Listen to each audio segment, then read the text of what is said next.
Welcome back to BM with the Trigger. Rich Bontrager here with you.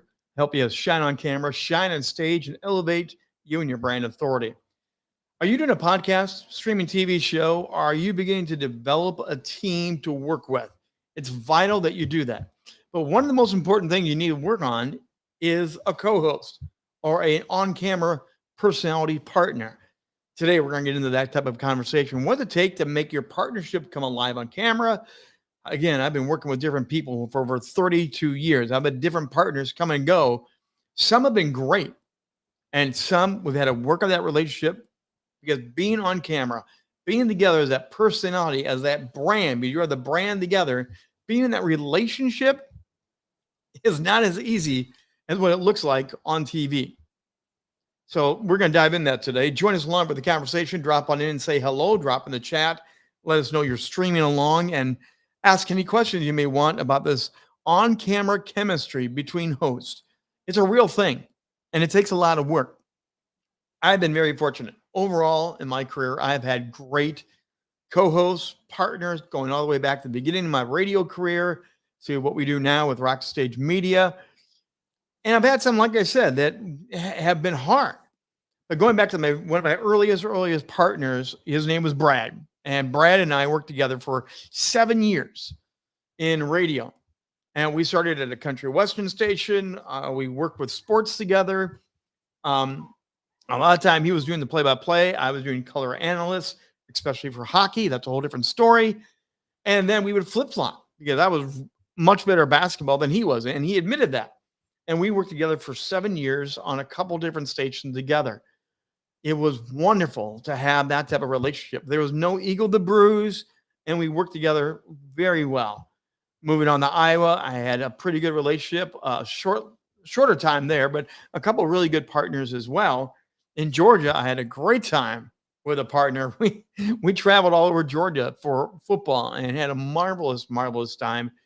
And now virtually, I've been able to work with some amazing top-tier broadcasters, influencers, communicators. And last night, working with one of my favorite people now in the media world, Sandra D. Robinson. And Sandra D. and I have done multiple events together.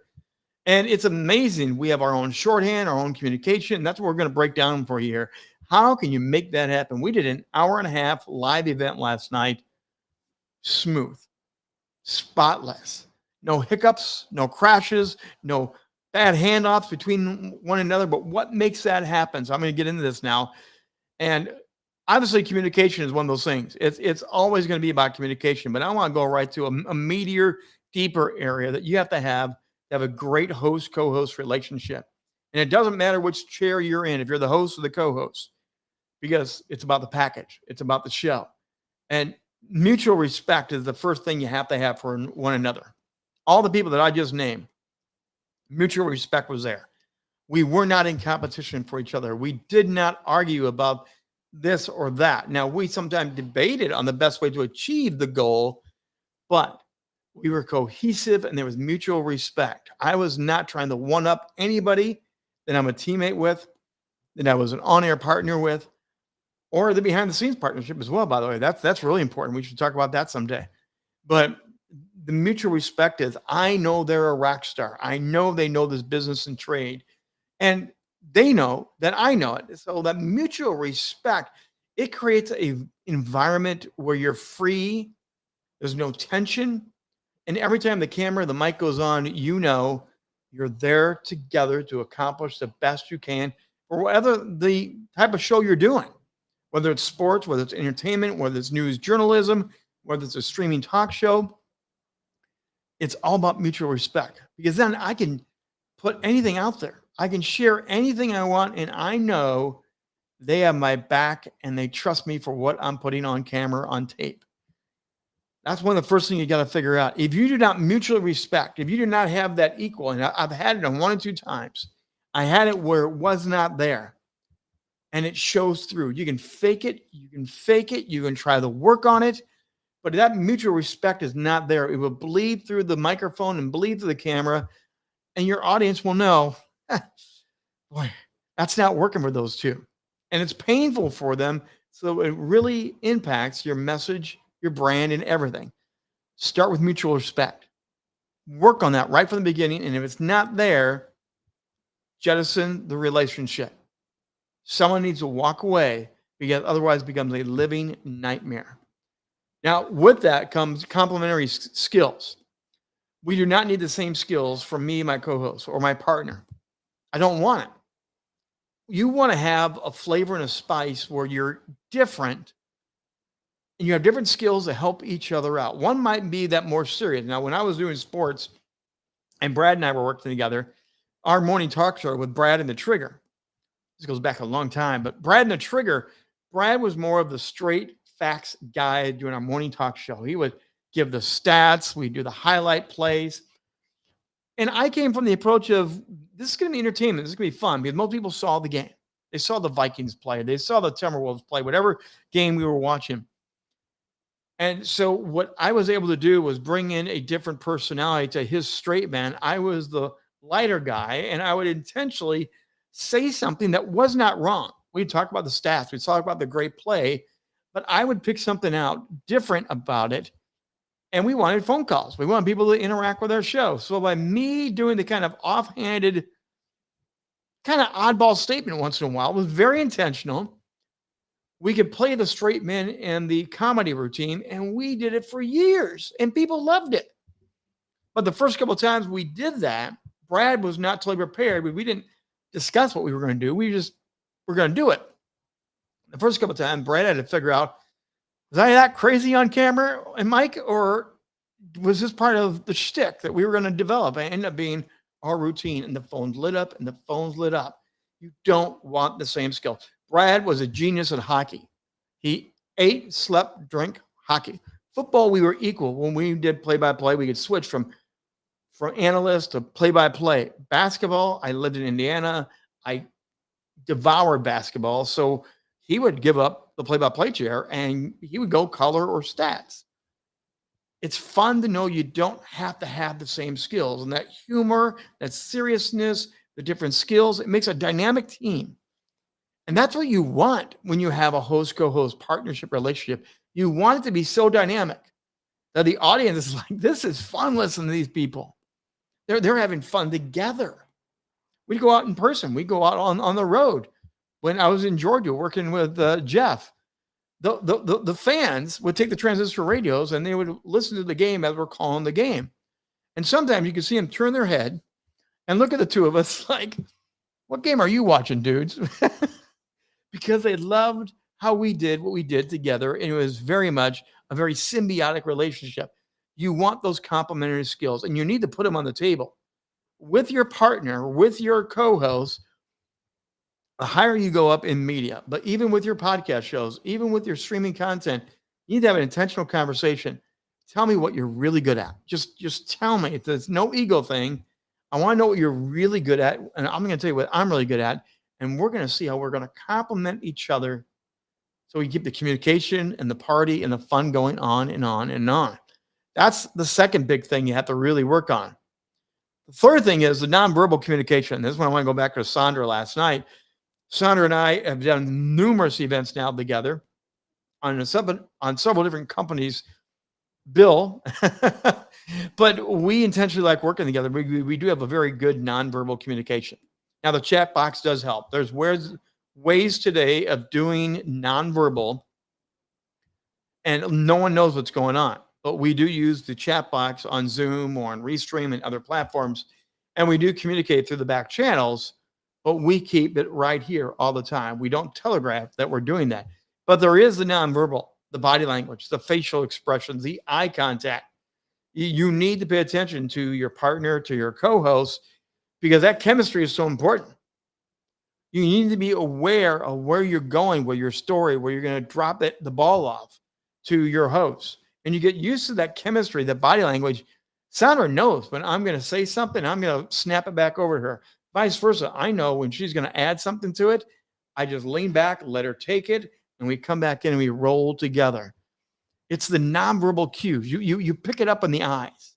Even though you're talking to somebody else, you're looking at a camera, you're reading little notes like we were doing last night, you're still looking at each other's eyes and you're communicating in a way that you know the shorthand between the two of you. You know when a smile, when a cup of coffee means more than a cup of coffee. You know when they're going to tell a story that you know how to pick it up. And that's a big thing about co-hosting and sharing the microphone together. You want to support what the other one is saying. So I do not ignore what Sandra or Brad or Jeff or anyone ever says. I have to stay in tune with what the game is or the production is, but I have to be aware of what they're saying, very aware, because then when they're done, I have to reinforce, I have to add to the statement they made. It's very clear when you're not connected as partners, very clear that if you have your partner say one thing and you do not relate to what they said and go a different direction, has nothing to do with what they said, the audience knows you are not connected in the moment together. You're two separate voices. And what you want to do with that nonverbal communication, you want to make it one voice. You want to make it like it's seamless, it's powerful, and people will eat that up. Take time, work on nonverbal communication, the enthusiasm. And that's something that we do talk about in pre-production. We talk about if this is going to be a high energy show, if this is going to be more of a serious tone. Is it going to be a very emotional thing that we both have to make sure that both of us don't go to the emotional side and not come back out of it with our guests? We have to know what we're going to do. It's part of the planning, but nonverbal is so important. And there's times even where we've literally said, hey, and we jump in and we're cool with that. How well have you thought about a partnership? Because the partnership really is a team mentality. You got to be a team player to have a host-co-host relationship, especially if you do it long-term. And successful on-camera personalities view themselves as a team. Jokingly, my wife has said when back in the day that, I've got my other spouse. I have my broadcasting spouse. And it's very true. You get into this relationship where you know each other, the good, the bad, the ugly, and you build this nonverbal communication. You build this team player mentality that's almost as tight as a husband and wife, boyfriend and girlfriend, as brother and sister. You get to that point where you really do pick it up. And that's where the greatest co-hosts come together. They come together as a team. It's all about the collaborative nature of what we're going to do. We're going to be in harmony the whole way through. Now, last night, Sandra's in Texas. I'm in Washington, D.C. We have a global audience from Australia to Kenya to all over the place. So we have to do this virtually to be a team symbiotic relationship. That's because we've been both doing this for a long time. We both know how to do this. We're both professionals. We have practiced. We both have had bad experiences with other people.